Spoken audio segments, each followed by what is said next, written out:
जी के दिव्य साम्राज्य में रहने वाले परम वेदांत के जानकार परम वेदांती है।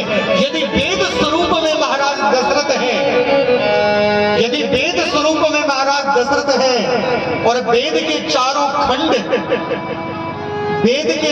खंड उनके पुत्र हैं, तीनों रानियां दिव्य हैं, कर्म ज्ञान और वैराग्य की स्वरूपा तीनों रानियां हैं, तो यहां भी कुछ कम नहीं।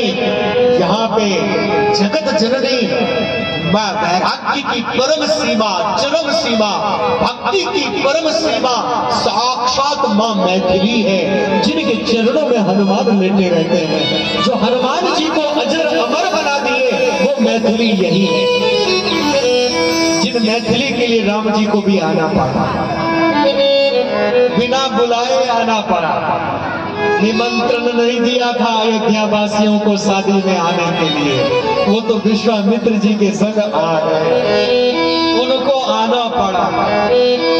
ये वो मिथिला है जहां वेदांत के स्वरूप राजा जनक है, जहां के घर के आंगन में जो एक अक्षर मंत्र नहीं जानते, एक अक्षर वेद नहीं जानते, उसके पश्चात भी खेती में हल जोतते हुए अच्छे अच्छे विद्वानों को बाहर पढ़ा सकने का पावर रखते हैं, परस्पर बातचीत से ही ऐसा ऐसा ज्ञान रखते हैं कि अंगूठा छाप है और वेद वेदांत की बातें करते हैं। ये मिथिला में ही हो सकता है। इसलिए हम अपनी सत्ता को भूले नहीं, अपनी सत्ता पहचाने और खुद हम परम दिव्य हैं। अपने निरंतर ज्ञान को सृजन करने की कोशिश करें, निरंतर भक्ति को सृजन करने की कोशिश करें, चाहे कोई भी हो। गलत आदत छोड़ छोड़ के, चाहे किसी भी जात में हो, मैं आप लोगों से भी कह रहा हूं, चाहे कोई भी किसी जात में कहीं पे भी क्यों ना हो, हर व्यक्ति अपने अंदर ज्ञान को लाओ।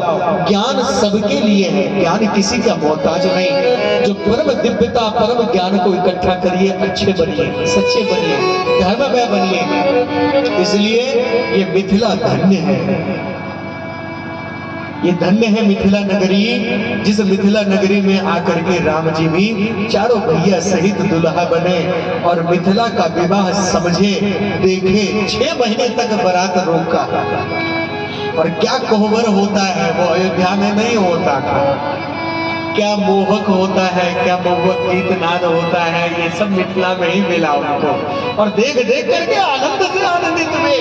तो हम कैसे कह दें, हम भी ये कहते हैं, व्यासपीठ से कह रहे हैं कि श्रीमान जगन्नाथ जी से इधर से भाव होगा तो इस कथा को ये सुना ले अपने चित्त से। बहुत अच्छा है या नहीं? बहुत अच्छा संगति है। तो महाभारत का युद्ध अवश्य भी हो चुका था।